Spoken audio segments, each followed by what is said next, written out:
ఈ ఉగాది నుండి astrology plus law of attraction తో కొత్త జీవితాన్ని మొదలు పెట్టండి. వెంటనే జేకేఆర్ గురువు గారి పర్సనల్ అపాయింట్మెంట్ తీసుకోండి. Hi viewers, India's largest digital media network Suman టీవీకి స్వాగతం. ప్రస్తుతం మనతో ఉన్నారు motivational speaker and emotional wellness coach హరిత. నమస్తే హరిత. నమస్తే రాధా. హరిత, మనం అంటే ఒక్కొక్క రోజు నువ్వు గత వీడియోలో చెప్పావు, ఓపెన్ చేస్తే అన్ని చావు కబుర్లు చల్లగా అన్నట్టు అయిపోతుంది. మనం అంత వింత వింత వార్తలు. అంటే తండ్రి అప్పులు ఎక్కువ అయిపోయి పిల్లల్ని చంపేయడం, ఆయన చనిపోవడం, ఇటు ఏమైపోతుందంటే అమ్మ ప్లేస్లో ఉన్న అమ్మ నరకం అనుభవిస్తుంది. ఒక పక్క భర్తను పోగొట్టుకొని పిల్లల్ని పోగొట్టుకొని, ఇంకో తండ్రి ఏమో స్కూల్ నుంచి తీసుకొని వస్తూ నదిలో పైన నుంచి కింద వేసేసాడు బిడ్డల్ని, పాప చనిపోయింది, బాబు ఎలాగోలా బతికి బయటకు వచ్చాడు.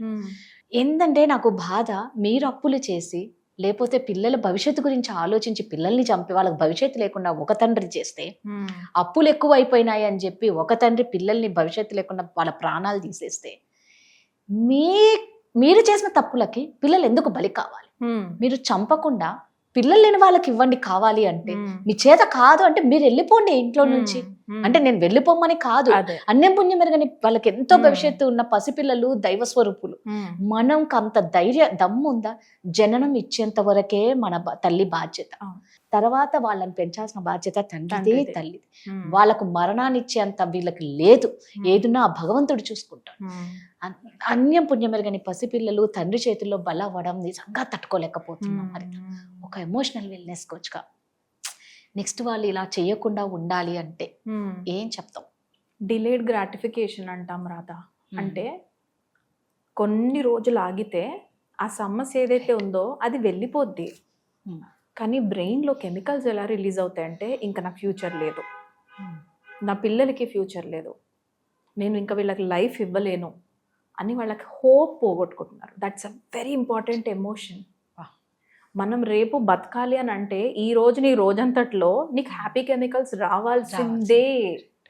ఇలా డిప్రెస్డ్గా ఉన్న మనిషిలో హ్యాపీ కెమికల్స్ రిలీజ్ అయ్యి కూడా ఎన్నో నెలలు అయిపోయి ఉంటుంది. అలా అయితే ఇప్పుడు ఎన్నో నెలలు అంటున్నావు కాబట్టి ఇంట్లో వాళ్ళకి అర్థం అవ్వాలి. అర్థమయ్యి వాళ్ళని వెంటనే కౌన్సిలర్స్ దగ్గర తీసుకెళ్ళండి, లేకపోతే పిల్లలు నష్టపోతారు. ఇప్పుడు ఈ తండ్రి పిల్లలు సరిగ్గా చదవట్లేదని చంపేశాడు, ఆ తండ్రి చనిపోయాడు. కానీ అంటే ఇంట్లో ఏ రోజు అలాంటిది అంటే డిప్రెషన్ లో ఉన్నాడా అనేది ఖచ్చితంగా ఖచ్చితంగా వాళ్ళ కింద డార్క్ సర్కిల్స్ వస్తాయి కళ్ళ కింద, తిండి తినరు లేదా ఓవర్ గా తింటారు. రెండిట్లో ఏదైనా జరగవచ్చు. ఐదర్ ఎక్కువ తినేస్తారు లేకపోతే అస్సలు తినరు. ఎవరైనా కొంచెం నవ్వుతుంటే కూడా వీళ్ళకి ఇరిటేటింగ్ గా ఉంటుంది. It's like so annoying for them. ఆపండరా అని ఇసుక్కుంటూ ఉంటారు. నైట్ టైం నిద్రపోరు, they will not sleep in the night. Hopeless persons ని మనం కనిపెట్టవచ్చు, ఈజీగానే కనిపెట్టవచ్చు.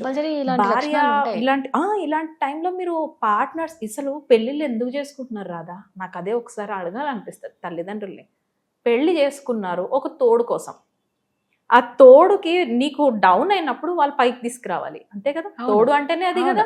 తోడు నీడ అంటే ఎందుకు అంటున్నారు? ఏ మనిషి అన్నా ఎప్పుడన్నా కింద పడవచ్చు, పైకి లేగొచ్చు. నువ్వు పడితే నేను పైకి లేపుతాను, నేను పడిపోతే నువ్వు నన్ను పైకి లేపు, అంతే కదా. లైఫ్ అంటేనే మ్యారేజ్ అండి. ఇక్కడ వీళ్ళ చూసుకున్నంత బిజీగా ఎక్కడుంటున్నారు?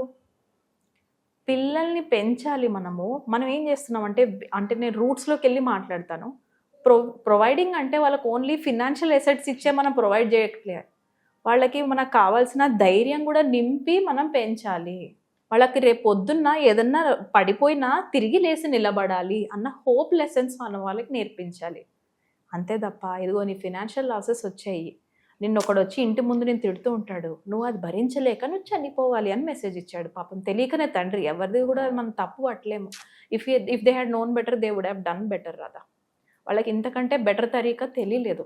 మనకు తెలియదు. వాళ్ళ హిస్టరీలో చెక్ చేస్తే ఏ ఫార్మరో ఏ తండ్రి పురుగుల మంది తాగి చనిపోయి ఉంటాడో రైతుగా ఉండలేక మనకు తెలియదు. డీప్గా గ్రౌండ్ చెకింగ్ చేసుకుంటే ఇలాంటిది వాళ్ళ హిస్టరీలో ఎక్కడొక్కడ బయటపడింది.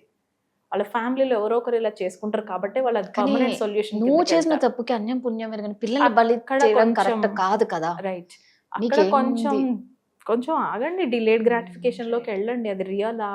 ఇప్పుడు అసలు ఆ సొంత తండ్రే పిల్లల్ని నీళ్లలో తోసేశాడు అని అంటే ఇతనికి ఏ లెవెల్ ఆఫ్ డిప్రెషన్ లో ఉన్నాడు రాదా?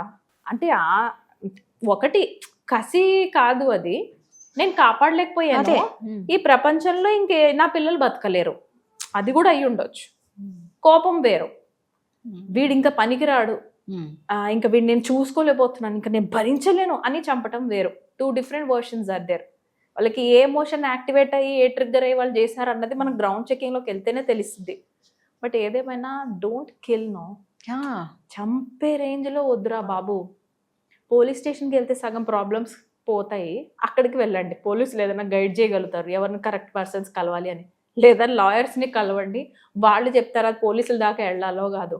లేదా మీ సర్కిల్లో మీ ఫ్రెండ్స్ని కలవండి, వాళ్ళు సజెస్ట్ చేస్తారు నువ్వు ఇలా డీల్ చేయొచ్చు అని. ఇన్స్టెడ్ ఆఫ్ సల్కింగ్ అందులోనే ఉండిపోయి నువ్వు అనుకున్నదే ప్రపంచం అని, నీవు ఊహించుకున్నదే ప్రపంచంలో నీ పిల్లలు ఇలానే పెరుగుతారు కాబట్టి నా పిల్లల్ని నేను ఇందులోంచి బయట దేవాలని చంపేయడం ఏమి correct? This is very important.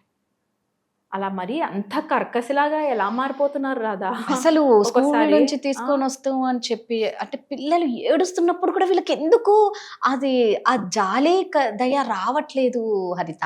Instant గా ఉన్న ఎమోషన్స్ ఇలా రాగానే అలా యాక్టివేట్ అయ్యి వెంటనే యాక్షన్ లోకి వెళ్ళిపోయేంత స్టేజ్కి వెళ్ళిపోయాడు ఆయన డిప్రెషన్ లో. ఇప్పుడు మామూలుగా మన పిల్లల్ని ఒక దెబ్బ కొట్టామనుకో, వాళ్ళు ఏడుస్తూ ఉంటే మనం నిమిషానికి మళ్ళీ మన మీద కోపం మన మీద వస్తుంది, ఎందుకు కొట్టామని.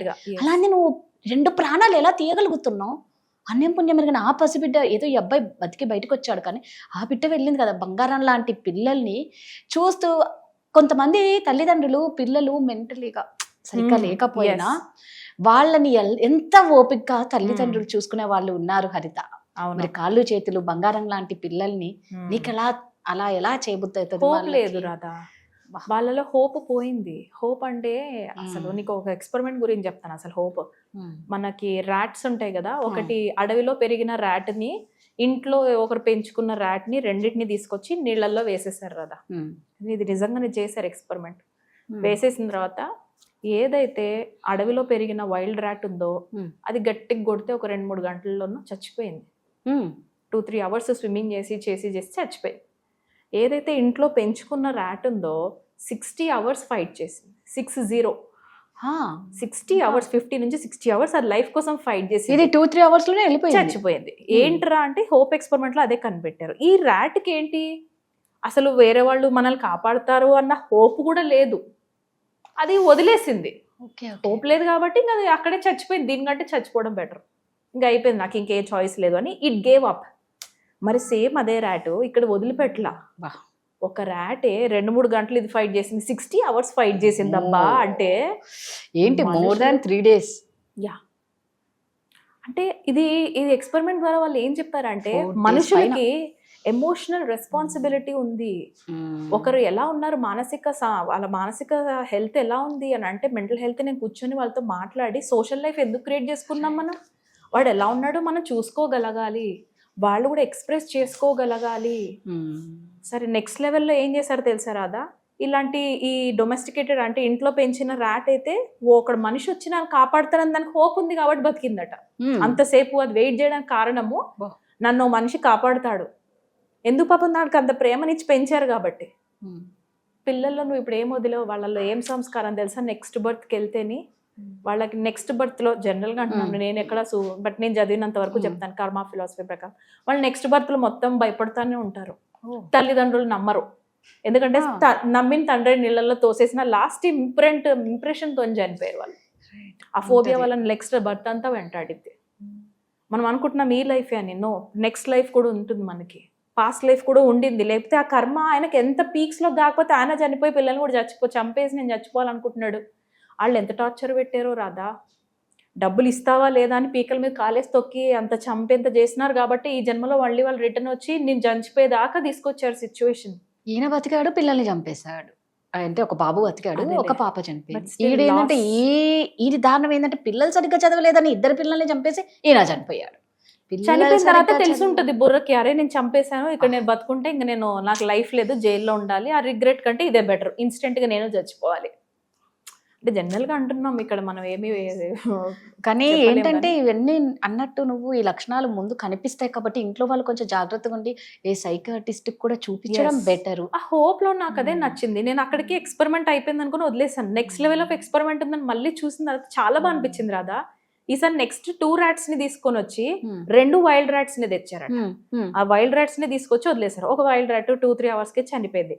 ఇంకొకటి 2-3 అవర్స్కి చనిపోయే టైంకి దాన్ని తీసి దానికి మంచిగా డ్రయర్ ఇచ్చి దాన్ని మొత్తం సాఫ్ట్గా అయ్యేదాకా చూసి దాన్ని ఇలా పామి దానికి లవ్ చేసి బాగా ప్రేమించి దానికి ఫుడ్ పెట్టి వాటర్ పెట్టి నేను నీకు ఉన్నాను అన్నంత ధైర్యం ఇచ్చి మళ్ళీ నీళ్ళలో పడేశారు. బతికిందా? ఇప్పుడు అది 2-3 అవర్స్ కాదు, 60 అవర్స్ స్విమ్ చేసిందంట. 60 అవర్స్ ఆ వైల్డ్ రాటే వెయిట్ చేసింది. ఎందుకంటే ఒక హ్యూమన్ బీయింగ్ నన్ను వచ్చి కాపాడుతాడు అన్న ధైర్యం.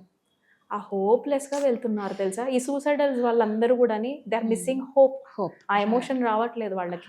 అంత ధైర్యం చుట్టుపక్కల వాళ్ళు క్రియేట్ చేయలేకపోతున్నాము. లేదా వాళ్ళు నేను చెప్పినా ఎవరికి డిఫరెన్స్ లేదు, ఎవడు నాకు కాపాడలేడు అన్న స్టేజ్కి వాళ్ళు వెళ్తున్నారు.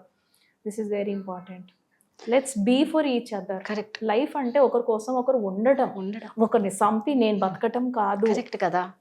అంత దాకా ఎవరు చేసుకోవద్దనే మనం కోరుకుంటూ ఉంటాం. Thank you. నమస్తే.